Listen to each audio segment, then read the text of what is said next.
When you're tackling any big project, I mean, it Mhm. could be anything, a meeting at work or just a new hobby, the real challenge isn't a lack of information. Oh, no, It's yeah. finding the right information. It's overwhelming. So today, we're here to cut through all that noise to really zoom in on one of those impactful little nuggets of knowledge. And today, that nugget is a genuine secret weapon, a real cult classic piece of gear that has defined so many unique rhythmic sounds across, well, a bunch of different genres. It really bridged a gap. It did. The subject of today's deep dive is the BOSS SL20 slicer. It's this big twin pedal that came out way back in 2003.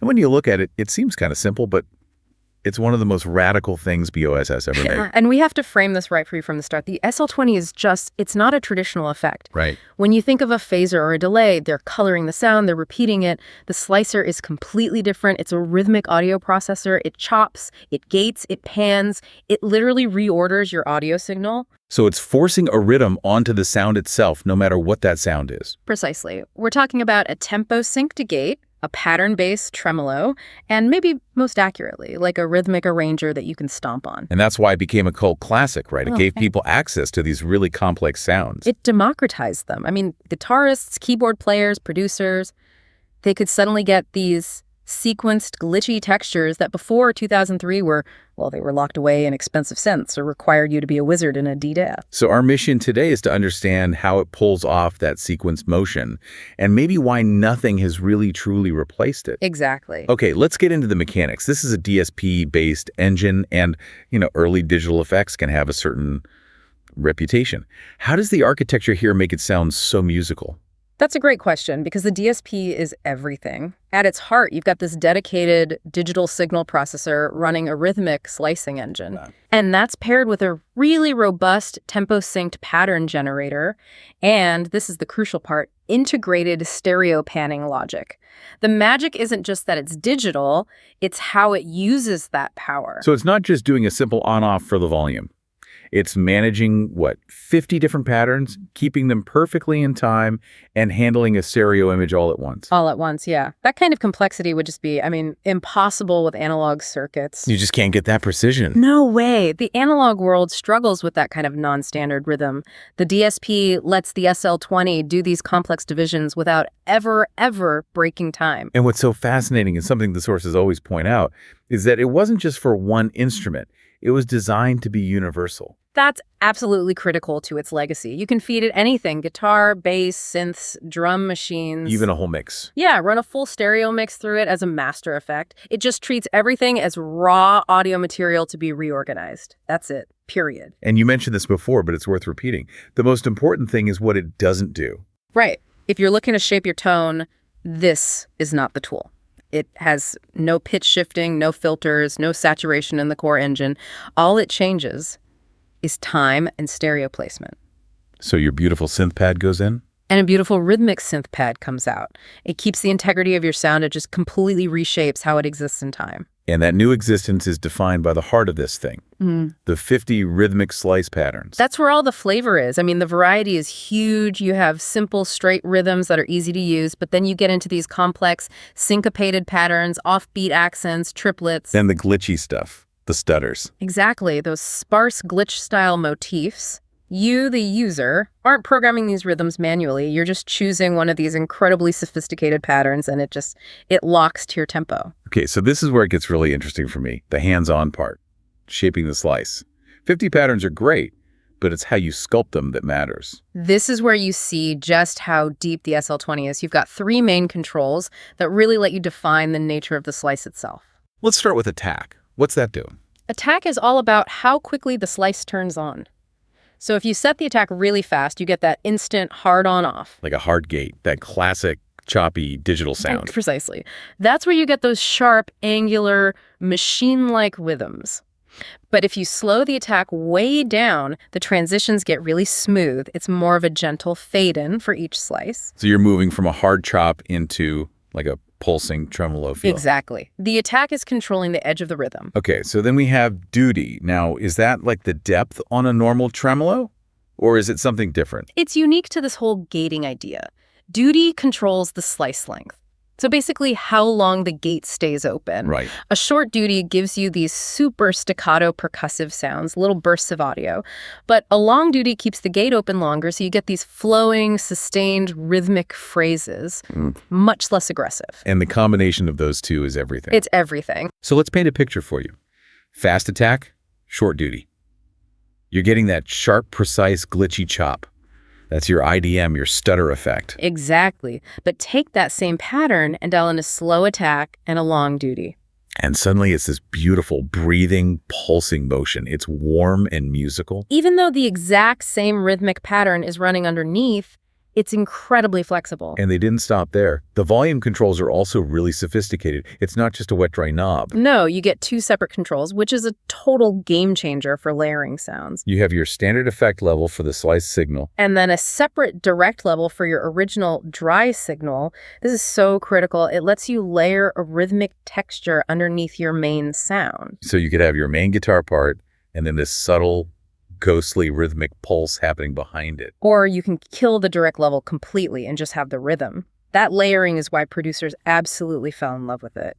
And to keep all this in time, you need good tempo control. It's beautiful. You have a dedicated foot switch for tap tempo. And critically, it supports quarter notes, eighths, and dotted rhythms, which gives you a ton of options. Plus, you can sync it to an external clock. It just locks in. So while the design is genius, what really made this a cult classic was its use as a performance instrument, right? Not just some static effect. Absolutely. That twin pedal format, it just forces you to interact with it, You've got your on-off and then the tap tempo switch. which smartly doubles as a pattern advance control. So you can cycle through the 50 rhythms in the middle of a song, but the real magic is the external control. This is where it really becomes an instrument. It is. You plug in an expression pedal or an external foot switch, and you can assign it to the key parameters. Imagine controlling the duty cycle with your foot in real time. So you could go from a long flowing pulse to a sharp staccato chop just by rocking your foot without touching a single knob. Exactly. You are literally performing the rhythm. Or you can assign it to pattern selection and just jump from a simple pulse to a crazy triplet pattern instantly. It's like having a sequencer at your feet. And we absolutely have to talk about Stereo. For anyone using headphones or playing through a PA, it's a whole different pedal in stereo. Oh, yeah. If you only use it in mono, you get the rhythmic gating. And that's fine, it's cool. But in stereo, the whole experience changes because of the balance control. And that's not just volume, right? No, it's about movement. Yeah. The slices can dance across the stereo field. Sometimes it's only on the left, then only on the right, then it crisscrosses. It creates this huge sense of width. Perfect for studio mixing, especially for pads and ambient stuff. Yeah. It adds all this interest without cluttering up the middle of your mix. It's so immersive. And that versatility is why it works on so many things. Let's walk through some of the best uses for you, starting with synths and keys, because that just feels like its spiritual home. Oh, it's probably its strongest application. You take a static, sustained synth pad, and the slicer just instantly turns it into a rhythmic sequence. It's like having a high-end step sequencer or a trance gate in a stomp box. Turns a drone into an arpeggio. Exactly. And for guitarists, it's so much more than a fancy tremolo. You can take sustained chords and turn them into these aggressive synth-like patterns. It's perfect for ambient, post-rock, math rock, that experimental world.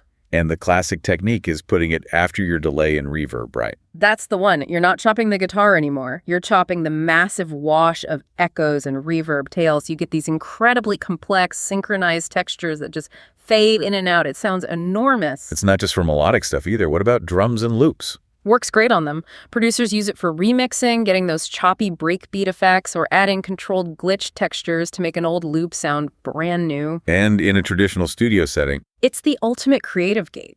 Instead of drawing in automation for hours in your DAW to create rhythmic dips, you just run the audio through the SL20.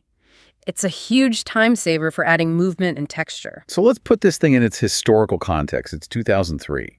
Why was that timing so important? That year was pivotal. You were really seeing the sounds of electronic music glitch, IDM crossing over into guitar culture in a big way.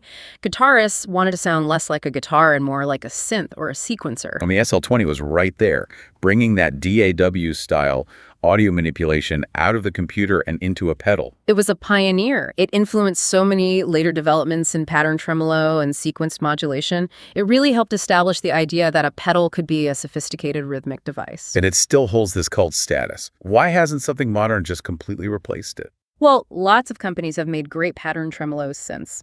But the SL20 has a specific sound and, maybe more importantly, a specific workflow that hasn't been copied exactly.